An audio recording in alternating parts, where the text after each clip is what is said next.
dietro la collina ci sta la notte, drucca e assassina, e in mezzo al prato c'è una contadina, curva sul tramonto, sembra una bambina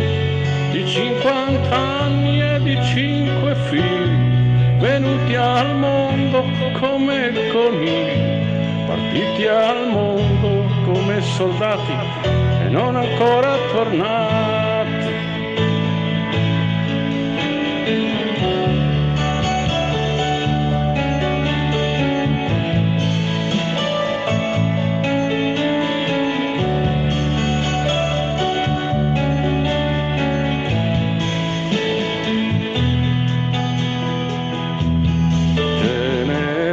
Dietro la stazione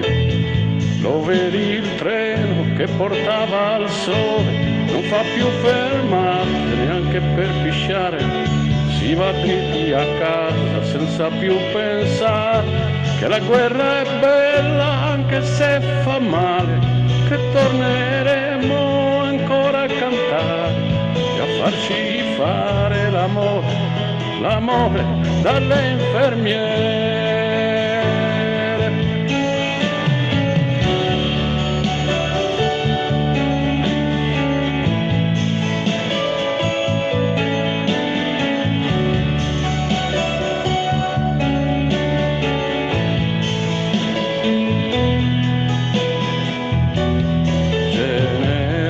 La guerra è finita, il nemico è scappato, è vinto, è battuto dietro la collina, non c'è più nessuno,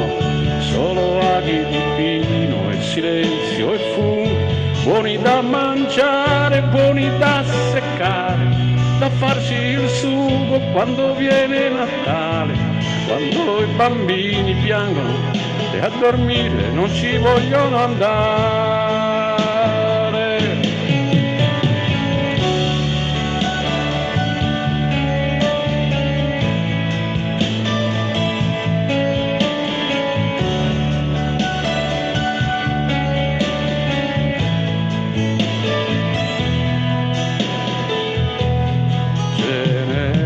Queste 5 stelle, queste 5 lacrime sulla mia pelle, che senso hanno dietro al rumore di questo treno che è mezzo vuoto e mezzo pieno e va veloce verso il ritorno, tra 2 minuti è quasi giorno, è quasi casa, è quasi amore.